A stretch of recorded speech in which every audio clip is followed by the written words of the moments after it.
So it was introduction to Sita ji last week. I saw her. Oh, sorry. Ramaya Ramabhadraya Ramachandraya Vedase Raghunathaya Nathaya Sitaya Pataye Namaha Anjana Nandanam Veeram Janaki Shokanashanam Kapisham Akshahantaram Vande Lanka Bhayankaram. Introduction to Sita ji. And we discussed her being an incarnation of Lakshmi, right? And Mother Earth. Like she encapsulates the essence of what we say as Mother Earth. Did I speak a little bit about wealth? I think I did, right?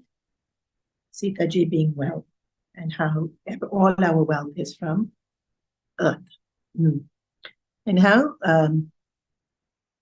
like any ancient culture worships Earth element.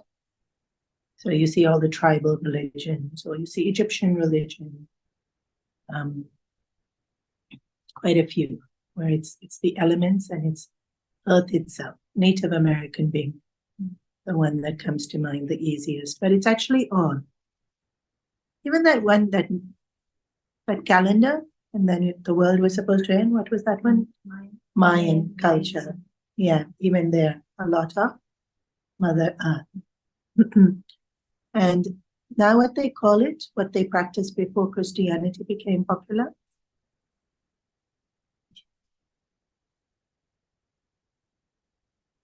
The name? No, Christianity calls it pagan. No, there wasn't, no.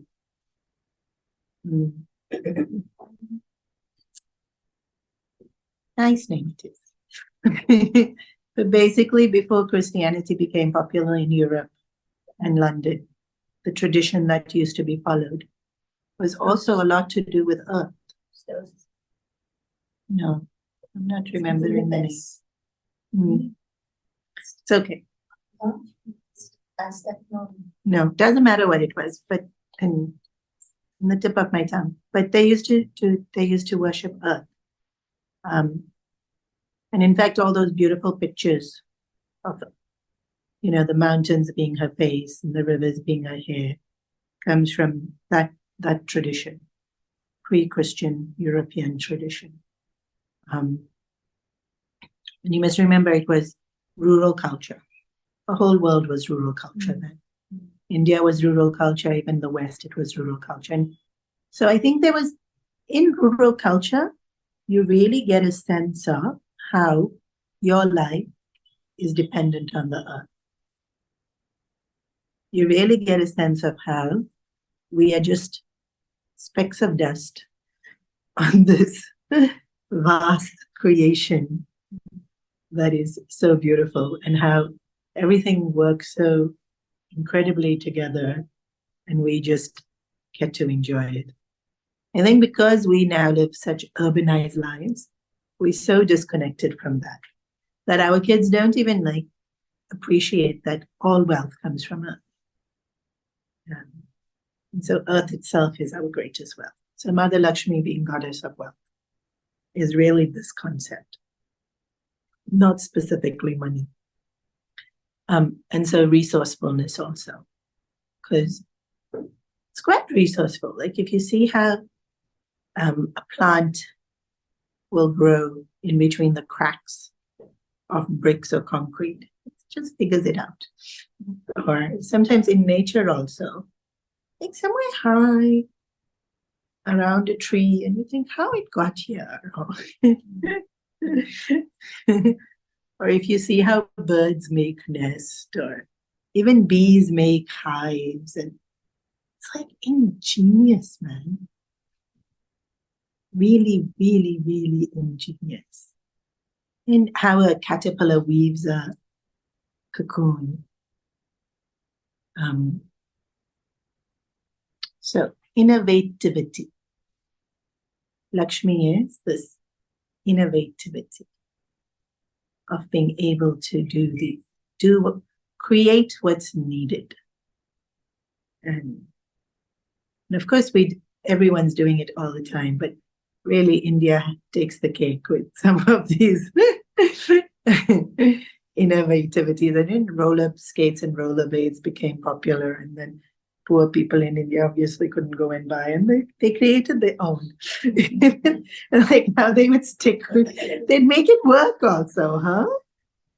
Like I delete things so often, but I got in this one forward of like such brilliant things they came up with. Or, if the table is wobbly, then how they would create such that it's just the perfect height so it no longer wobbles. But unique, innovative ways of doing it. Jugaad. That's right. That's the word. That's the word, to make it jugaad or to jugaad. You were giving me, right, an example. Okay, so Lakshmi ji is this innovativity, this resourcefulness, this ability to adapt to and make something work. So, there's this, I think I already told you all the backstory of how Naraji wanted to marry that princess, and he was going around saying, I'm free from lasting greed, and then he sees Vishwamohini and Lakshmi ji on Krishna's hand, and then he curses Vishnu Bhagwan that you will feel this pain of separation. And then I had mentioned, even when I had told that story, but then when Naraji sees Ramchandraji crying after Sita ji gets kidnapped, he feels really bad. But it's such injustice, that curse, because she did nothing wrong. And he never felt bad that she's crying, and she's crying and crying and crying and crying. And this is where you see that she undergoes the journey of a jiva. So Lakshmi doesn't have to. And why would she go through such a horribly painful experience? Well, mothers do that, right? Mothers will endure. So today's actually been a really, really sad day. We've lost one of our Bal Vihar kids. And about 2 days back, Mom was speaking to me, and he had already lost bodily function, brain function, and so much of medical disaster it was. And she didn't ask me what she should do. She said to me, doesn't matter what I lose, I don't want him to lose it. And so she gave the go-ahead for them to switch on the machines, even before he deteriorated even further away, because they weren't going to be able to save him. But at that point, the option was prolong his life and amputate, or start preparing to let him go. Now, even to have to make that choice is so incredibly difficult. And for her, it was so easy. I'm going to have to suffer pain, that's fine. But I don't want him to have to suffer pain. And it wasn't even a question, because she was just saying it to me. And so this is what mothers do, where the kid can be spared from pain. And so what does Sita ji do? She takes this birth and lives out the journey of a jiva. And we might think, so much injustice and so much unfairness. And yes, that's what happens when you choose to be a jiva. You're going to go through this horribly painful experience of feeling that you are separated from divinity. Now, Sita ji, as Lakshmi, is never going to be separated from divinity. And so he's never going to feel that pain of pining and separation. And yet she takes the birth and she goes through that immense pain of separation to show us that, why are you choosing to be a jiva? Because that's what we're doing, choosing to be a jiva. and we're choosing to give into our desires in the story, the way she gives into her desire for the golden deer. And so we have to really, so often Ramchandraji is praised. And maybe it's just a personal take. Although she's praised enough. I mean, even when I've heard Guruji talk on the Ramayana, he'll say, you cannot take Ramji's name without Sitaji's name. It's incomplete to say Ram on his own. It's always Siyana. But still, I think she's just not praised enough. She's just not understood enough, or glorified enough. And maybe a limitation of the times and the way the story is written, that we don't know enough about Sitaji. And so I of course, have made a very, very conscientious effort to learn as much about her as we possibly can. So I already told the example of how she picked up Shivji's bow, and this Swayamvar is then announced and arranged that this is how she will get married. And I think I already said Janak Maharaja's story of meeting Ramchandraji and his mind getting attracted. And then Ram and Lakshman are walking around Mithila, and eventually they go back to this garden where the kutia is, and it's going to come to evening, Sandhya Vandan time. And so they go off to collect flowers for the puja for Vishwamitraji to do. And this is regular Shishya work. Students in ashram, what do? Provide for the Guru whatever the Guru needs. And so he's doing puja, get the flowers. It's actually very cool sometimes, because when you prepare for a puja, it's so much work, the cleaning of the lamps and the preparing of the garlands and the flowers and the getting all the samagri, the ingredients ready, and then like the head priest comes and just, it reminds me of like in the kitchen where actually all the other people have to do the chopping and the cleaning and the cutting, and then one Mahat, I cooked. Really? 4 hours of work everyone else did. You just came and added the tarka. Yeah, but that's the most important bit. So Ramchandraji and Lakshman are doing the legwork before the puja. I say this because I've done it. It really is difficult.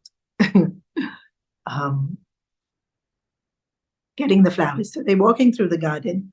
And again, this whole principle of ahimsa, you don't just pluck flowers. You have to take the ones that are not buds, they're still fresh, but they would not be fresh tomorrow. So you have to be very ahimsa, do the least amount of harm, even though the flower is reaching Bhagwan's feet. And today we don't.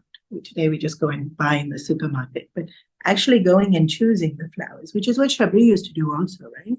Every day, put new flowers.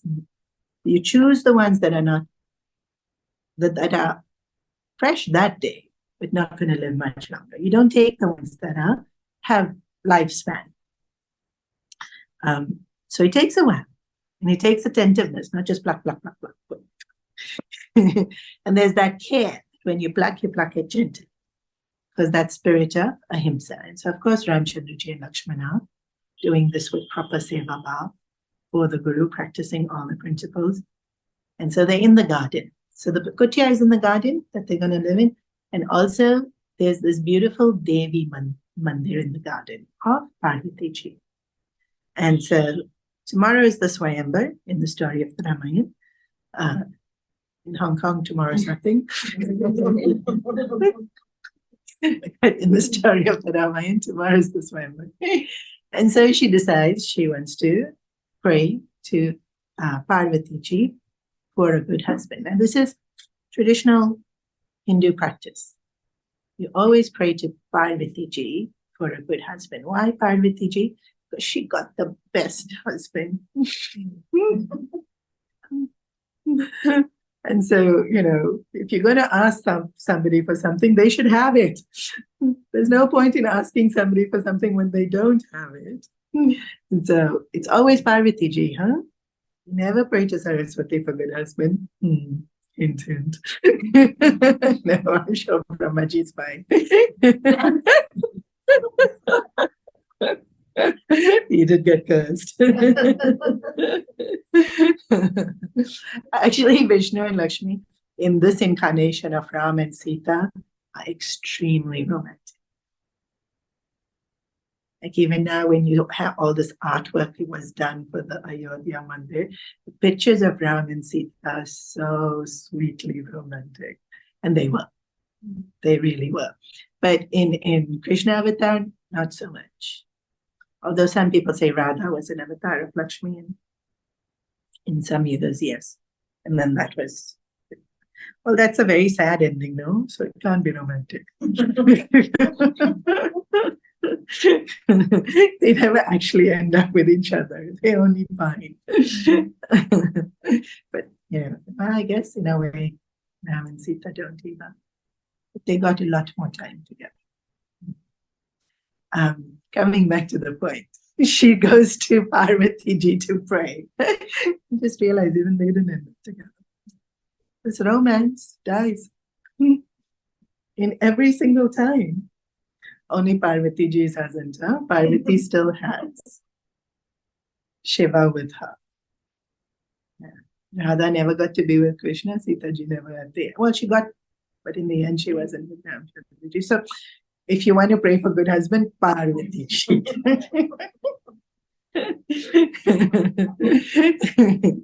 Because Shivji is a keeper.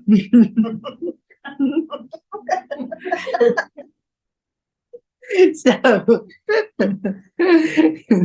and she did so much tapas. Parvati ji had done so much tapas for Shiva. And so the idea of it was, sometimes I'll fast, not often. Every now and then I'll fast. And so before, now no more, but there was this Gujarati family living in a place quite close to the ashram. And I remember she came up and it was something, Janmashtami, Shivratri, I can't remember, the next day. And she's like, "Are you fasting?" I said, "Yes, I'm fasting. Can I cook for you?"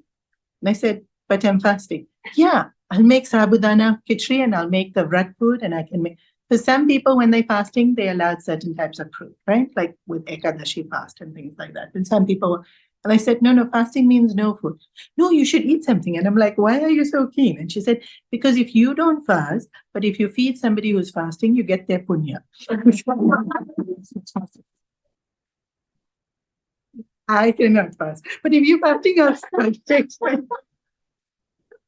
all this conversation was happening at the door.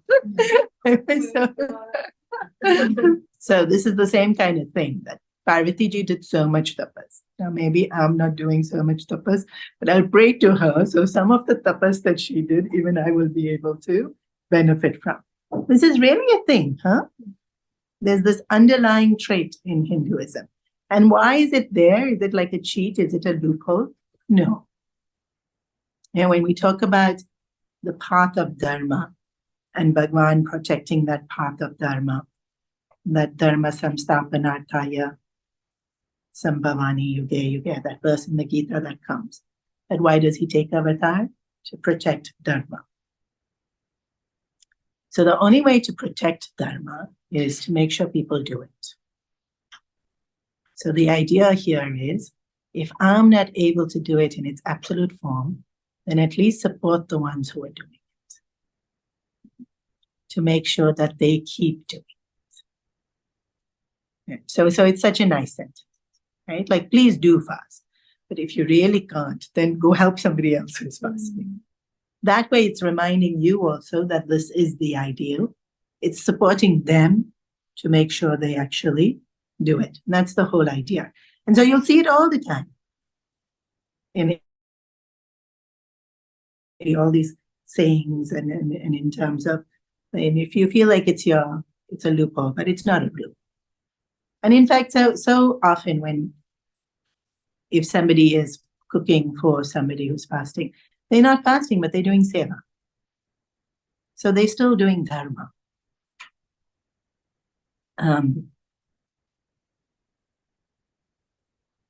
So Parvati ji. Sita ji goes to pray to Parvati ji.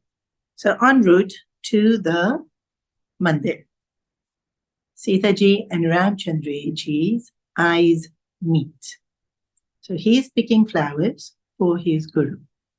So his frame of mind elevated. Seva for guru. She is walking to mandir to pray. Her frame of mind elevated. Not nightclub going to check people out. Frame of mind. Not going to look for frame of mind.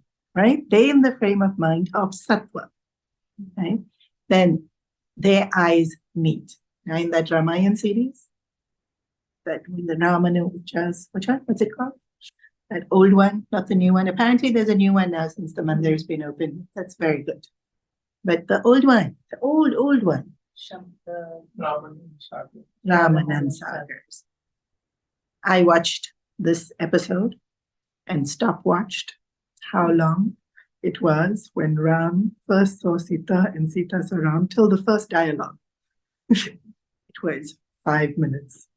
I'm not even exaggerating. I stopped, watched, timed it. It was Ram's face, Sita's face, flower. Ram's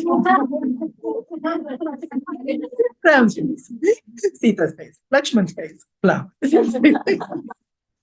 Ram's face, Urmila's face, Sita's face. 5 whole minutes. And they're looking at each other. They did not look at each other for 5 minutes. They're both very sattvic people. But when they looked at each other, there was attraction. And so Sita continues with her girls to the mandir and she prays for a very good husband, thinking of Ram, who she just met. Not saying specifically him, but thinking of him as she's praying. She's only just met. But remember the grapevines I told you about, that everyone had already mentioned, that he was would be perfect for their Sita. And so Ramchandra ji goes back, gives flowers to Guru. Guru finishes the puja, they finish their dinner.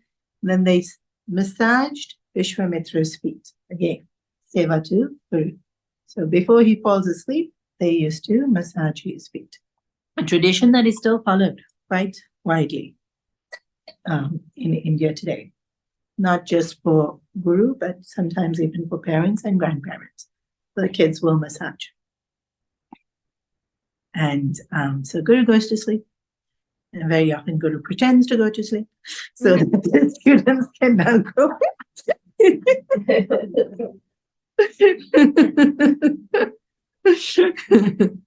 Guruji sometimes even pretends to us. We like, we onto you, Guruji. Then he'll be like, go now.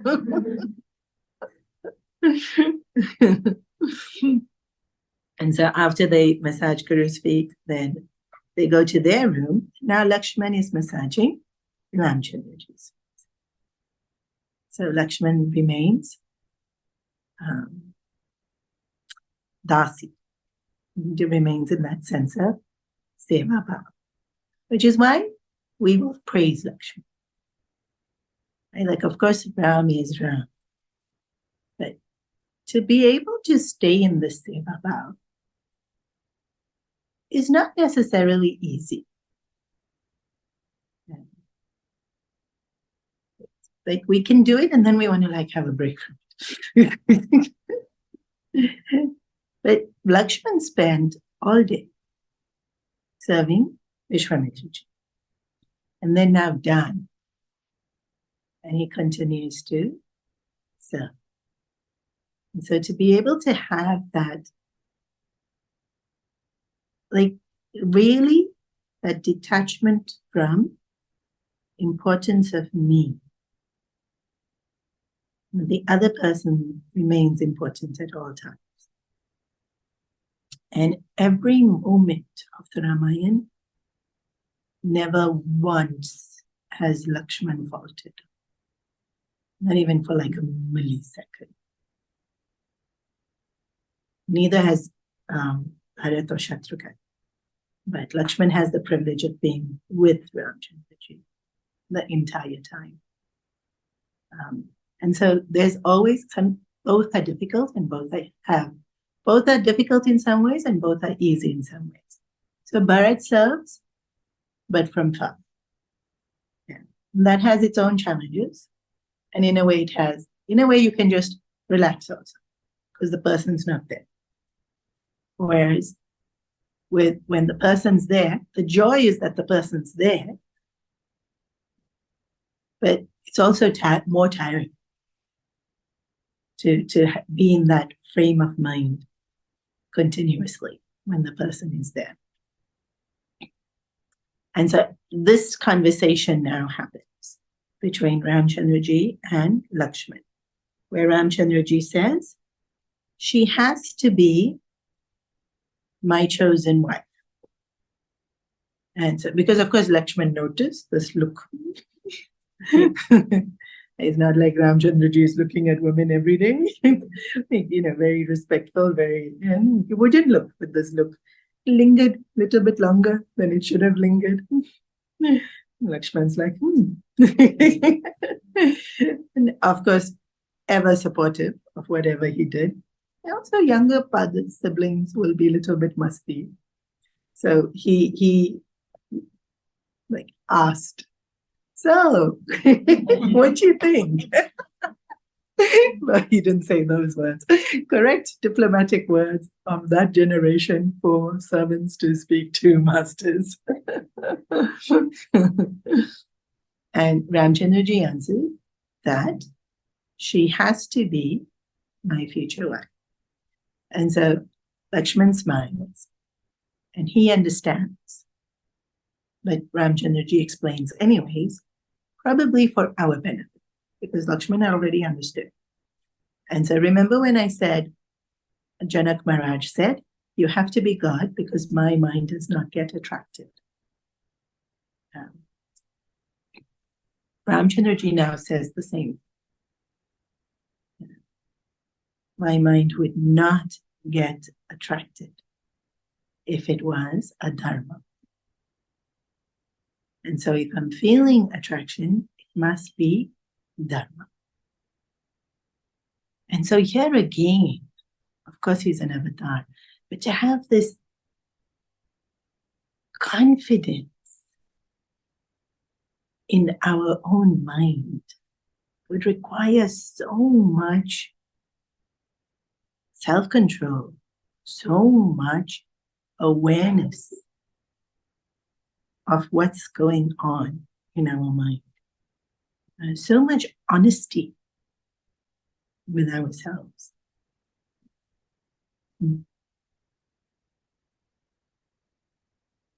And so we see here that they've already met, and they've also already recognized each other. And this thing about the Ramayana is they acting out regular people. So I've mentioned this also before. Krishna didn't act as regular person. Krishna acted as avatar. Ramchandraji acts as regular person. Of course, he's a king, but still, as a normal human being. But how to behave once you find love of your life, so to say, and it's love at first sight here, so much self-control. He went back to Guru, continued to do so. She went to Mandir, she goes back home, she continues to do princessly duty in the palace. And all the preparations for the Swayamvar, I'm sure there was so much going on, right? We've all been to big events. There's so much kamagama going on in the background. And it's her own home. Janak Maharaj was constantly hosting Santa Mahatmas. So then they were served. And so she too would be serving, right? So Janak Maharaj would serve himself. The queen was serving, Sita ji was serving. So even Sita ji had that immense sense of seva bhava. So then the next morning comes, and the Swayamvar is happening, and Ramchandra ji sits very quietly next to Vishwamitra ji and watches. Lakshman sits next to Ramchandra ji, very quietly watching Ramchandra ji. Sita ji sits very quietly where she was meant to be sitting, watching. There's no extra emotion. So this is why sometimes people find the character of Ramchandra ji boring, because he was completely equipoised. And equipoise means not carried away with emotions. Did he feel them? Sure. Did he act on them? No. People genuinely think that's boring. Huh? It's like we want our hero to act and feel. Okay, we want our hero to act and feel. Sure, if it's a Harry Potter movie. We want our hero to act and feel. But in our lives, do we want this heightened highs and these terribly depressed lows? Do we want to act on our anger and then repent at leisure? Do we want to act on our jealousies? Do we want to act on our... Even excitement. You think like excitement's harmless, right? And if you work with kids, which I do, when a kid gets excited, they drop everything or break everything. You worked with kids, I'm sure you've seen it. The younger they are, the more destructive they are when they they get so excited. God, the water bottles drop, this thing's drop, that thing's drop. Even if they're painting a picture or something and they get excited, picture's ruined. Yeah. And it's a more honest version of what's going on in our mind when we get excited. We feel some emotions are better than other emotions, and so we should be allowed these emotions. It doesn't work that way. With equipoise, it doesn't work that way. Equipoise means you don't get carried away with any emotion, because absolutely every emotion is the mind being restless.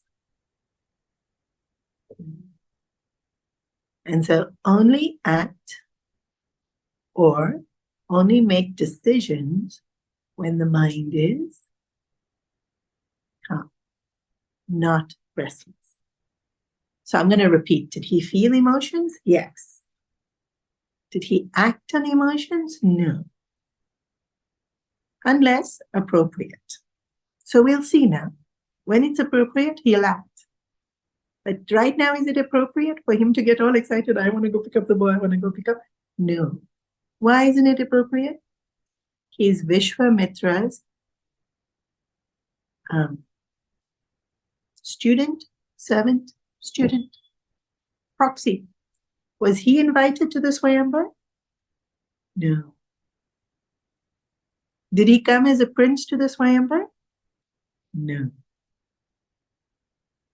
So can he just jump up and go? No. Can he ask Vishwamitra, can I please go? Yes. So why doesn't he ask? You can always ask.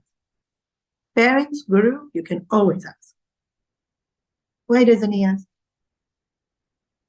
Come on, y'all think now a little bit while I take water break.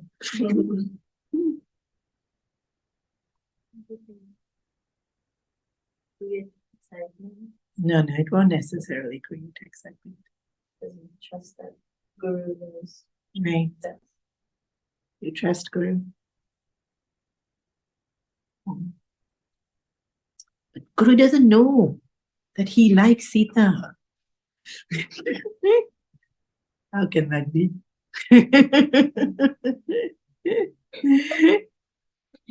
If Lakshman noticed, Guru can't notice. He wasn't there. When our mind changes,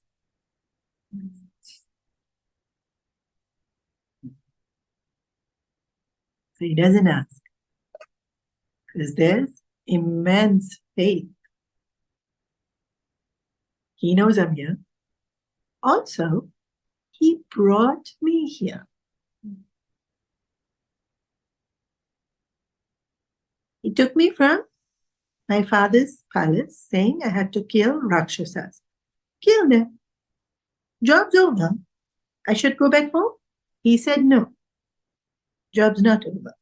He brought me here. Let's see what the job is. He'll tell me. So he doesn't say anything. So prince after prince comes and tries to pick up the bow, but you cannot pick up the bow of Lord Shiva unless Shivji wants you to pick it up.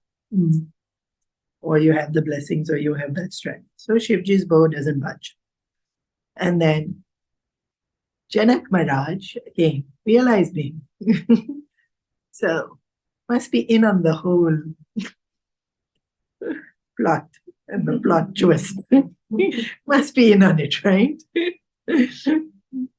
So Janak Maharaj gets up and says, is there nobody worthy in this entire assembly? Like, today's language, it would be like, is there nobody who's like, man enough to be able to do this? Is there nobody like good enough for my Sita? I don't know what dialogue it would be in today's world. Probably deserving, capable, something like that. And so Lakshman's been sitting very sweetly, huh? If Ramji is there, Lakshman's very happy. Working will work. Shoot asuras will shoot asuras. Don't do anything, don't do anything. Collect flowers will collect flowers. Lakshman doesn't mind whatever is going on. As long as Ramchandraji is there, Lakshman is happy. This is really, life should be like this. So simple. He didn't mind anything. Sleep on the floor, sleep on the floor. Sleep in palace bed, okay, sleep in palace bed. When Lakshman hears this comment, is there nobody in this room that is worthy? Yeah, I think the word used was worthy. Deserving. Lakshman immediately thinks, Ramchandraji is in this room. How dare he say nobody is worthy? Immediately thinks Ramchandraji is being insulted. Janak Maharaj didn't pick on Ramchandraji. Janak Maharaj made sweeping statement. Is there nobody in this room that is strong enough or worthy enough? Janak Maharaj is saying it out of despair. Will my daughter never get married? Nobody's picking up the bow.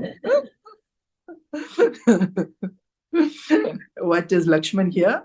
How dare you insult Ramchandraji? He's on his feet. When Ramchandraji is in the room, the son of Dashrath, how dare you say that nobody is worthy? This is the best part of Ramchandraji and Lakshmanji's relationship. And when I do this in the Balvihar class, the kids just love it. So Lakshman stands up. Ramchandraji looks at him and says, Lakshman, sit down. Lakshman looks at, okay, sit down.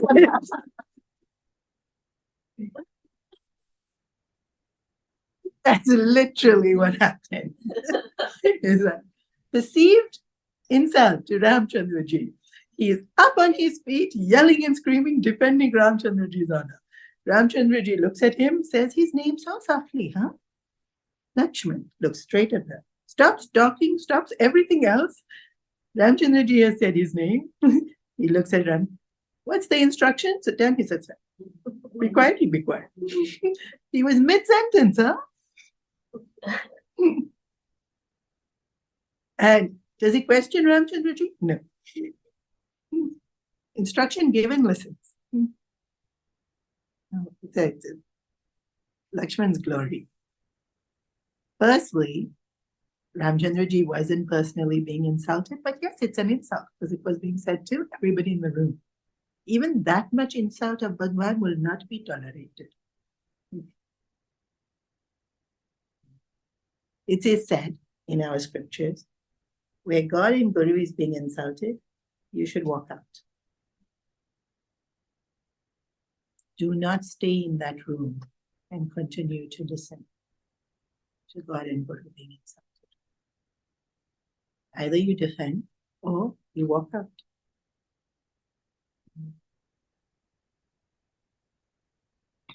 Lakshman defends. Lakshman never walks out. He always defends.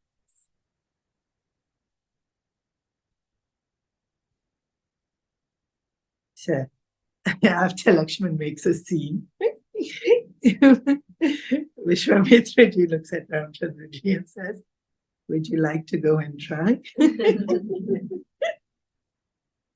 Lakshman's feeling very good about himself.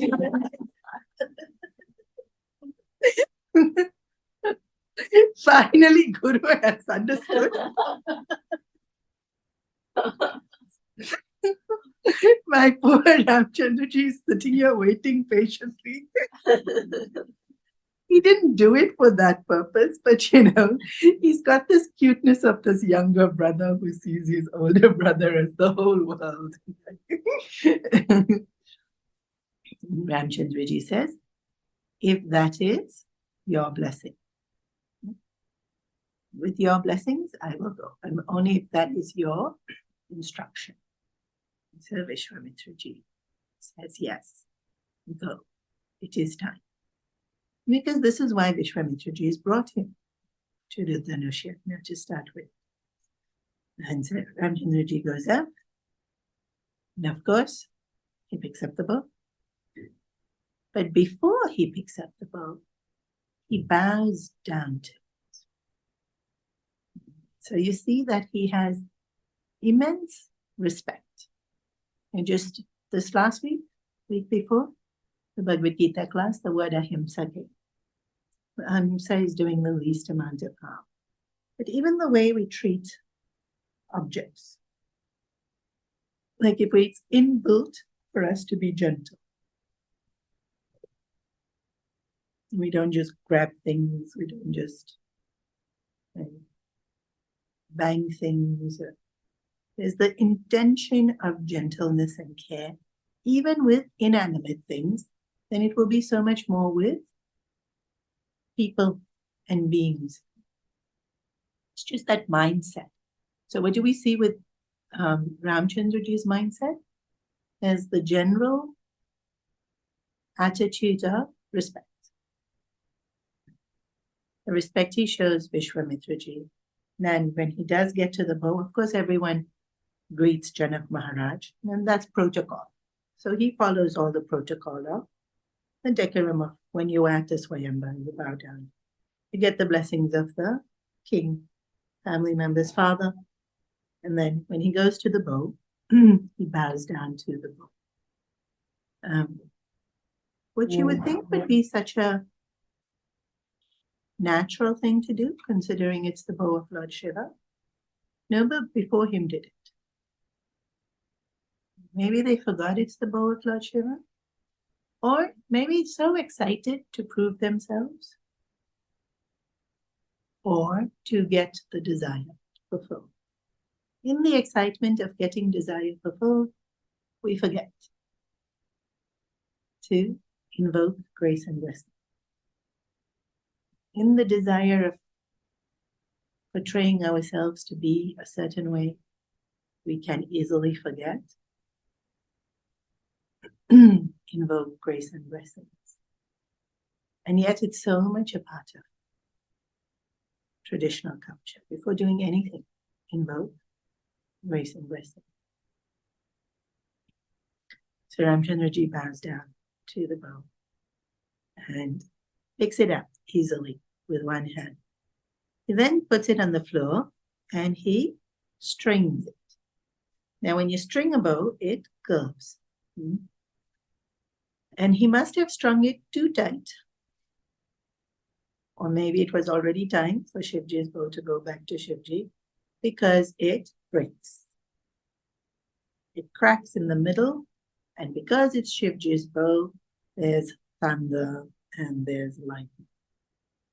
As though all the devatas in the sky are, but then they quickly throw flowers. When you listen to Guruji tell the Ramayana and Bhagavatam story, this is what Guruji says. Devatas have two jobs. Job number one, throw flowers.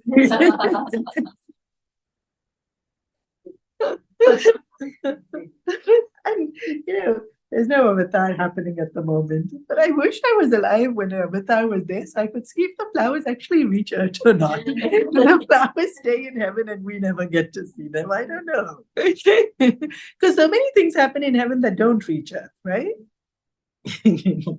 So, was it inauspicious that Shivji's bow broke? Not at all. Somebody had mentioned once, one of the pracharaks on the Ramayana. No, they're not called Ramayana Kathakars, meaning those people who are well versed in the Ramayana, that all these princes had gone to the bow to pick it up with lust in their hearts for winning Sitaji. And Sitaji was stunning.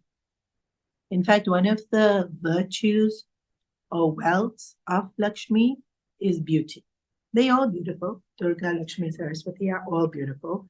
But if you had to allocate beauty to one, it would be Lakshmi ji. Her artistic beauty, Saraswati ji. But Lakshmi, why is she beauty? Because again, Mother Earth, and you see so much beauty. Right? All the flowers, all the different types of fish, all the different types of birds, even just sun outlining a cloud. So pretty. Like actual silver linings when you see in a cloud, it's just so, so pretty. Waters, rivers. Even today we were driving past, that Pakfulam area where you go past the water. So beautiful, seeing the water is.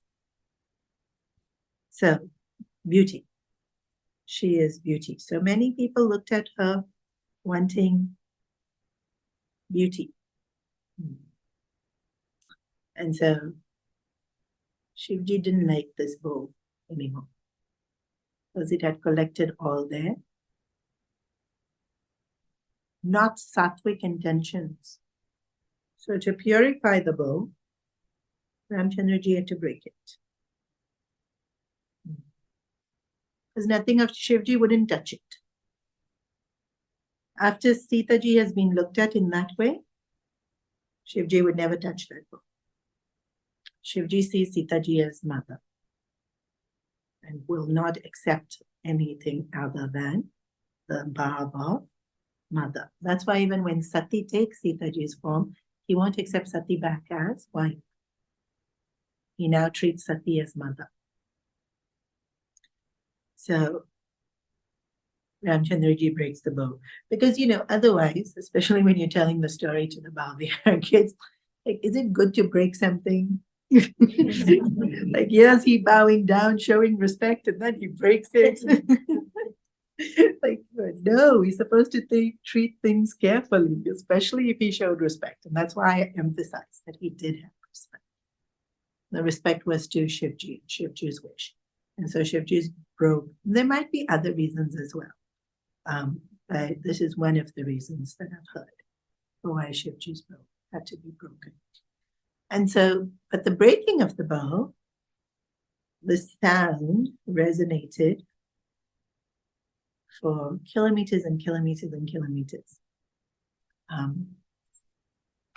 And so there's another avatar alive, during the same time as Ramchandraji, which is Parshurama. So Parshuram's the 7th avatar. Is that right? 6th avatar. Ramchandraji is either 7 or 8, depending on whether you count Buddha as an avatar. Then Krishna is the 8th avatar. So Parshuram was 6. Ram is 7. Krishna is 8.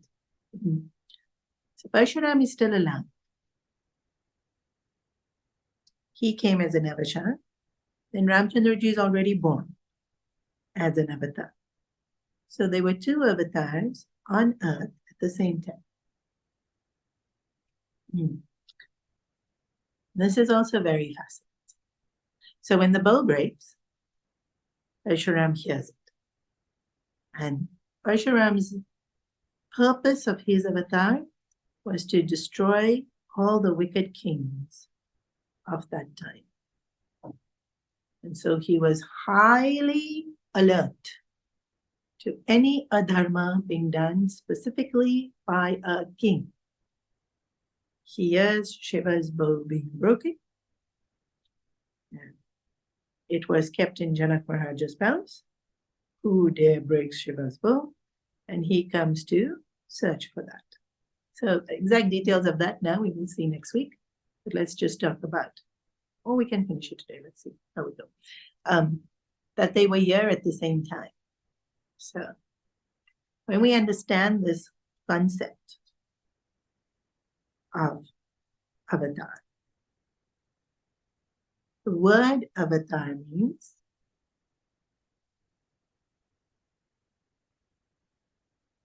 the etymology of it is taking form. I guess you could say manifest. Taking a form. And so actually they use it correctly. In computer games now, you have to create your avatar. So create a form. But avatar also means a coming down. So we always think about it as God coming down to earth. But why is it a coming down? It's not a physical coming down like there's a heaven and he's coming down, even though that is what we will say in the Bhagavad Gita. It's a coming down in the sense that divinity is so vast. And then you take a form. It's a coming down. What it actually is so much bigger. What it's being depicted as is so small. Something like the example that is given is, whichever container you go to the ocean, whichever container you go with, it will be filled and there'll still be so much more. So something like if you take a teaspoon to the ocean,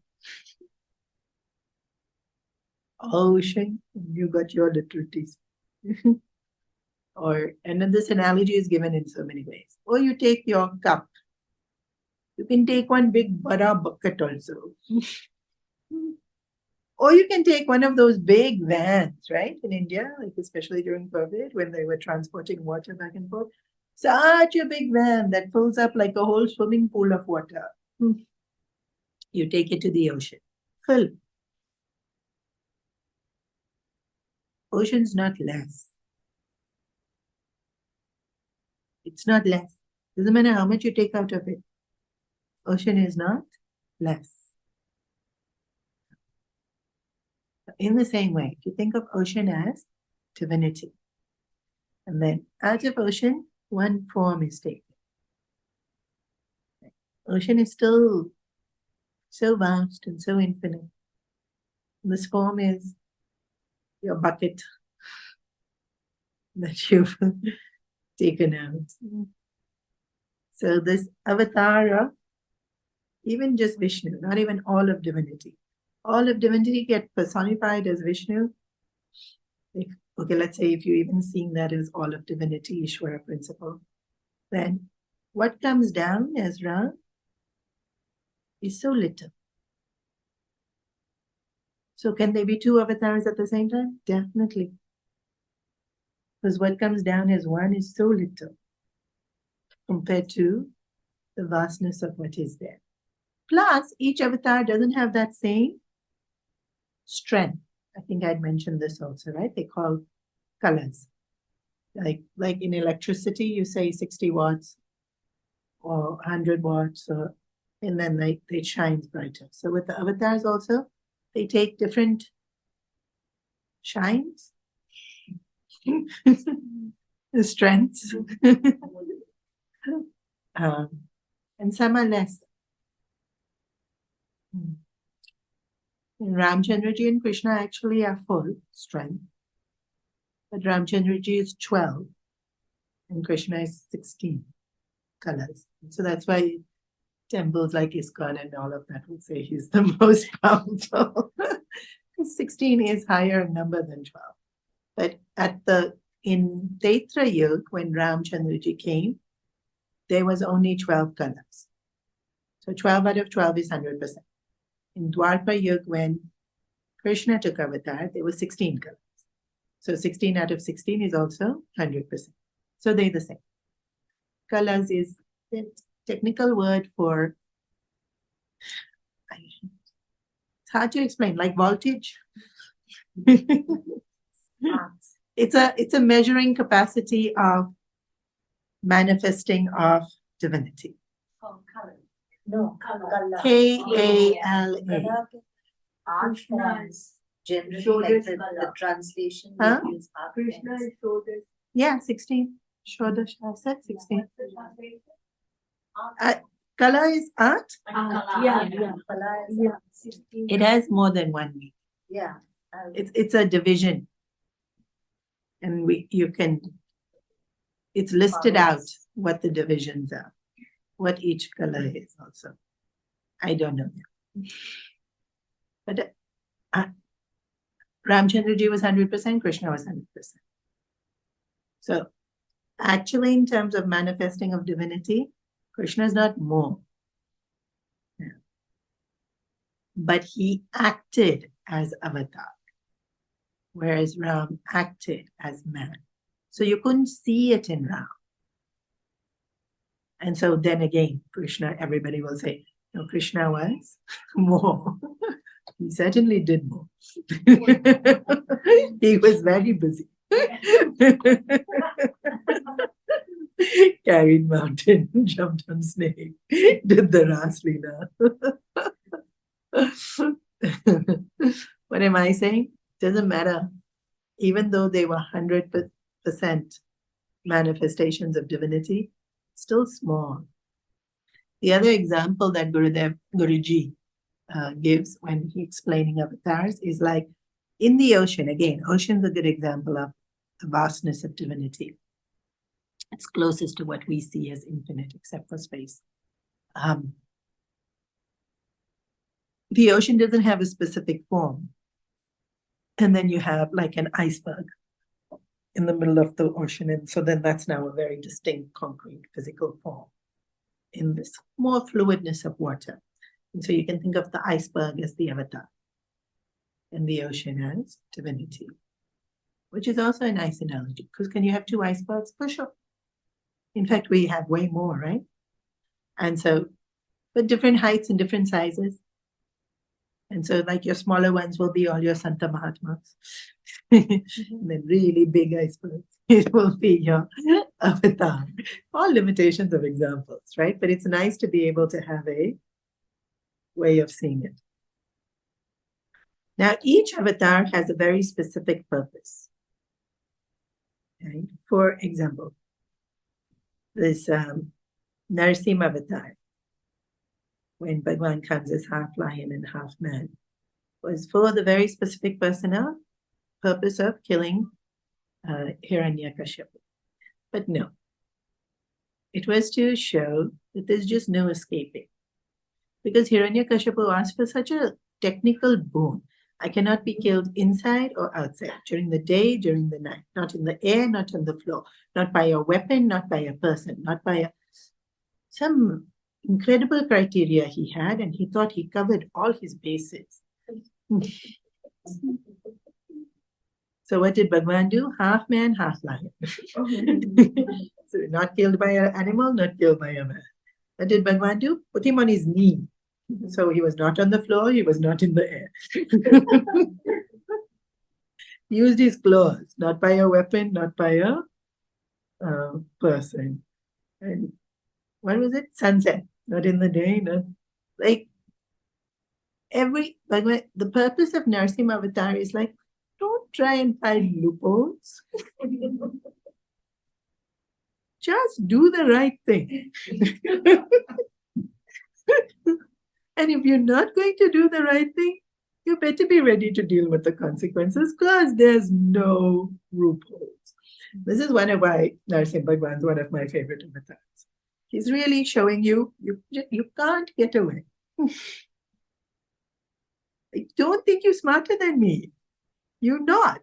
Like, it's just so like, it doesn't matter how creative you get, Bhagwan's going to be more creative. Doesn't matter how intelligent you are, Bhagwan's going to be more surrender already. And so every avatar has a very, very, very specific purpose. If you see the avatar of Vamana, again, Vamana avatar, I think was Narasimha avatar and Vamana avatar, they only took avatar for like a couple of hours, huh? Like Ramchandra ji had to live bichara so long. 14 years in the forest, then had to become king. So long the avatar was, even Krishna's life, so long. Yeah. First in Mathura, then in Vrindavan, then in Gokul, then in... No, I got that order wrong. But anyways, you all know. First in Gokul, then in Vrindavan, then in Mathura, then in Dwarka, then he went to Hastinapur. Like also, very long life. Vamana avatar was 2-3 hours. Narasimha avatar, 2-3 hours. That's it. So effective though, the avatars were. So Vamana avatar is when he pushes King Bali down to the...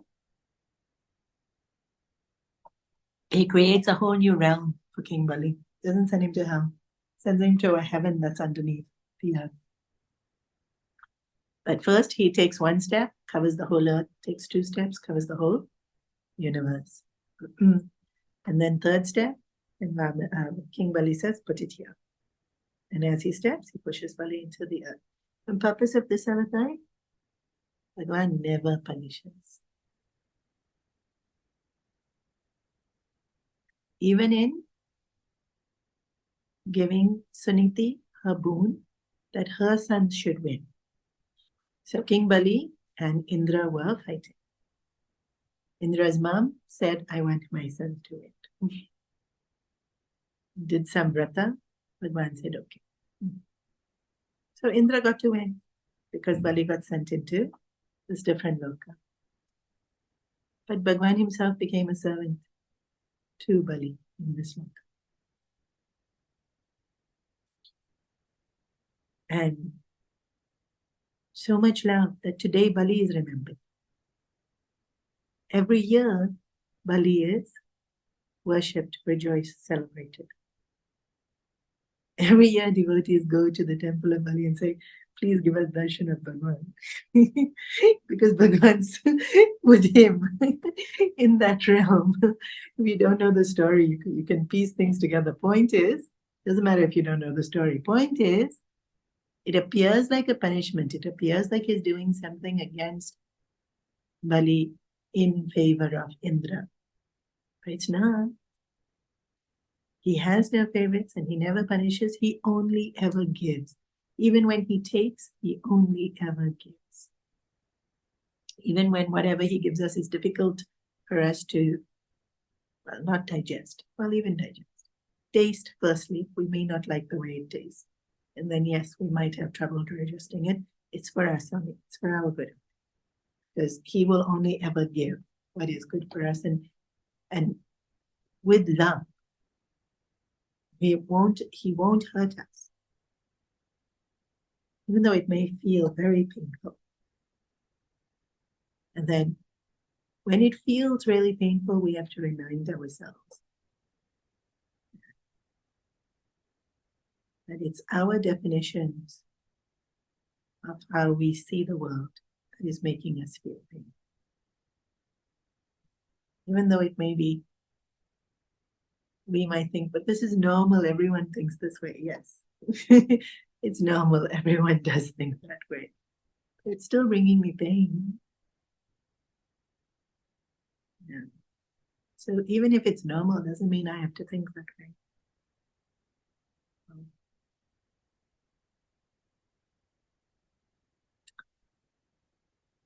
So I rushed ahead with Parshurama, but we haven't gotten them married yet. Okay, we'll get them married next week. We'll finish Parshurama. So what was Parshurama's purpose of avatar? To destroy all the bad kings. And Parshurama did a great job of his purpose. All the bad kings were gone. Then Ram was born. What was Ram's avatar? After removing what's bad, you have to re-establish good. So now Ram's purpose is to show the world how to be a really good king. So now Parshurama's purpose is done, and his manifestation is no longer needed. So they do meet. And very simply, when Parshuram says, "How dare you break the bow?" Instead of answering him, Ramchandraji puts his hand out, and Parshuram's bow, which is Lord Vishnu's bow, moves from Parshuram to Ramchandraji. Why? Because now it's his turn as the avatar to continue what was meant to be. And so this whole thing about the bow is also, it was a shift from Parshuram to Ram, and it could only happen via Shiva's bow. So Shiva's bow is not just Ramchandraji getting married to Sita. That's a big part of it. It's also the ending of Parshuram's avatar as being necessary, and the beginning of Ramchandraji establishing Dharma. Because you must remember he's 16 or something at this time. Huh? They got married really young. Sita's like 14 and Ramchandraji 16. Guessing they're a lot more mature than our 14 and 16.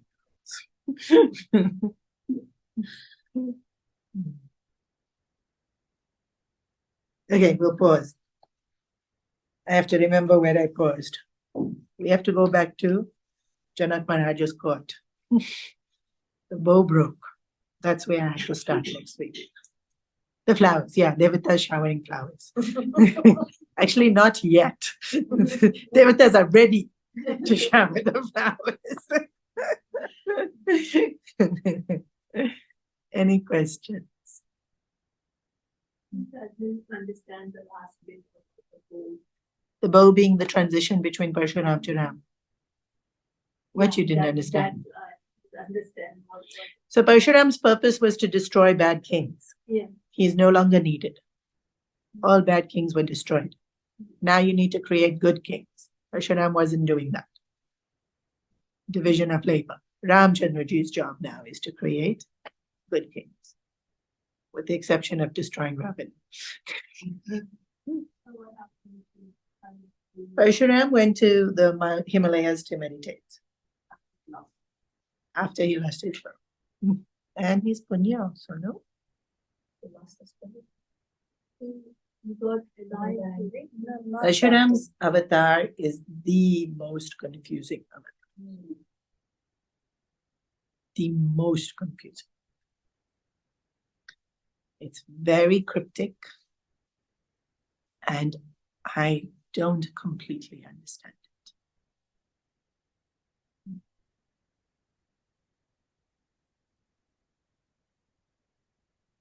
But if he's avatar, then all's good.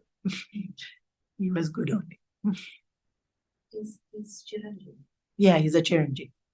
So he's still there. So what's his purpose of still being? I don't know. But he's meditating to protect Dharma. I'm not sure if that's his only purpose. But he is still here in the Himalayas, still meditating.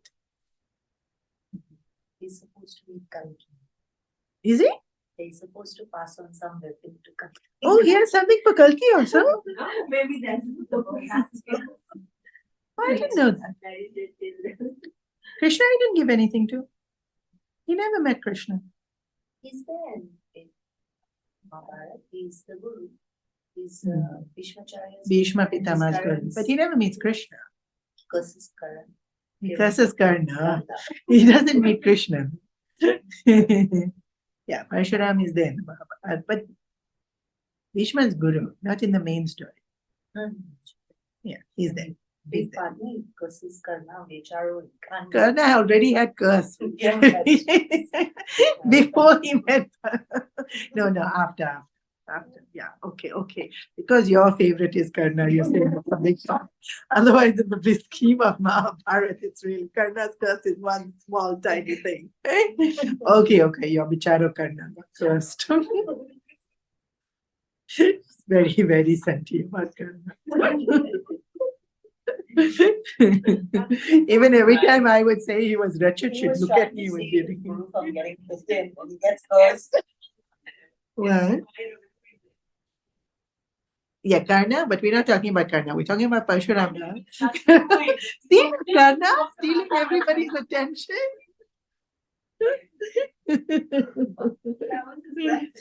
Yeah, I didn't know that Parshurama was going to pass something to Kalki.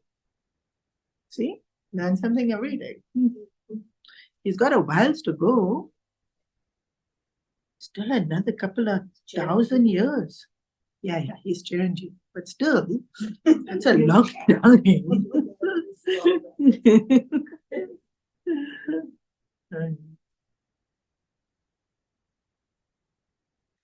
Yeah, he's the only avatar that's Chiranjeevi. That I did know. I did know he's Chiranjeevi, but I personally didn't say that because how to explain why he's Chiranjeevi? I already told you all he's a very complicated avatar and I do not claim to completely understand him. How many colors does he have? He's not full. Not full. Yeah. He's not full avatar. Which is why the bow goes to Ram. Otherwise, the bow wouldn't have gone to Ram. And he does lose punya. So hard to understand the difference between avatar like this. Yeah, that means not great to It's like they're both great. They're both not quite Ram, but Lakshman and Avatar is Yeah. more than Lakshman, but then it's just so No, so even and some people consider Lakshman semi-avatar, right? Because all four brothers came out of the same key from the fire. What was I saying? So it's not about which one's better and which one's worse, which is why I specifically said both Ram and Krishna were equal avatars. And it's not a competition about who's better. It's really about what was their purpose.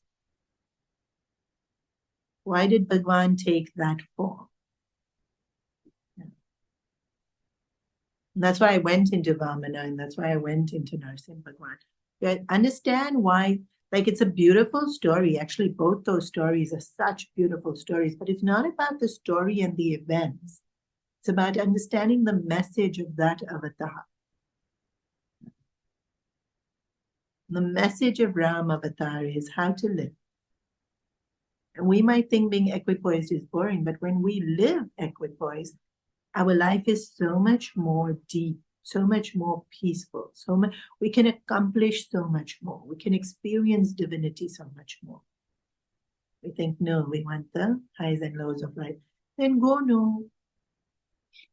But go high in samskar. You think we're doing it all the time, right? Are we choosing to be divine? No. We want the highs and lows. We think samatvam is boring. Then we should acknowledge that we're choosing Maya. Because the highs and lows are Maya. Oh, you look so sad now. And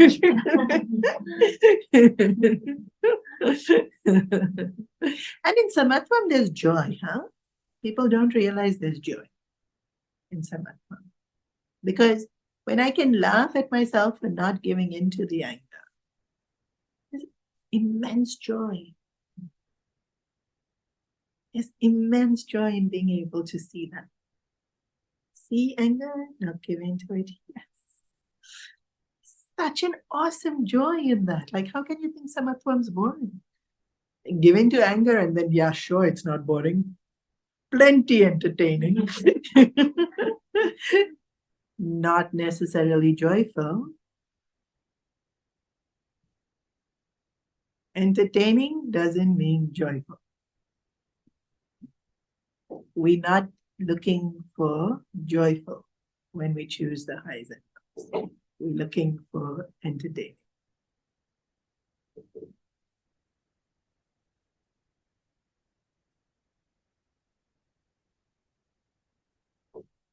Sorry, you had a question. That was my instruction. Parshurama. What's he doing now? Meditating. There was something about brilliance. He's also known for his anger. Yeah, he got pretty angry. But they all did. All the pictures are with the weapon and like Because his purpose was to destroy, right? His main purpose was destroy. He didn't teach as much till after. Deliver justice more than restore justice. You have to get angry. Yeah. Lots of violence. Discussed before when he was sent to the mountain, he was not allowed to do that. Yeah. But he comes down to meet her. I don't want to go into Parshurama's story. All so interesting. Okay, I'll read up on it and tell you next time. Parshurama's story starts with him killing his mother, which is why I hardly ever tell the story. It's just too hard to explain. Of course, it's on Guru's command.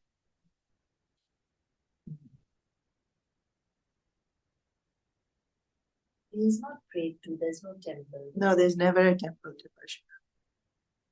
I think there's one stotra. He's not paid. Not full colors. Narsim Bhagwan's prayed to.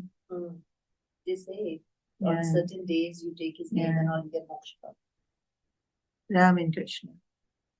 The ones that get prayed to more often than not. Matsya also not as much. We have one temple for Matsya, so I know. Our Tarangani ashram, right, has a Matsya murti. But not also so common. The main ones are Ram and Krishna, then Narsim Bhagwan is the one I've seen them. Even Vamana, even though that's such a nice story, no temples, not really. Artwork. Yeah.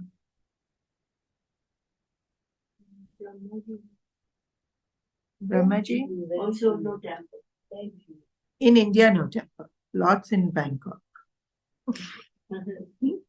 Like I always say, they didn't get the memo.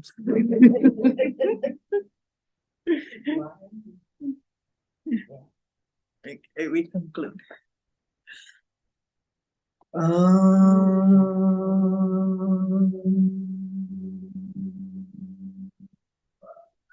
Sarve bhavantu sukhinah, sarve santu niramaya, sarve bhadrani pashyantu, ma kaschit kalpan bhavet, asato ma satgamaya, tamaso ma jyotirgamaya, mrityungamaya. Om Purnamada Purnamidam Purnam Purnamudachyate Purnasya Purnamadaya Purnameva Shishyate. Om Shanti Shanti Hari Om Shri Guru Om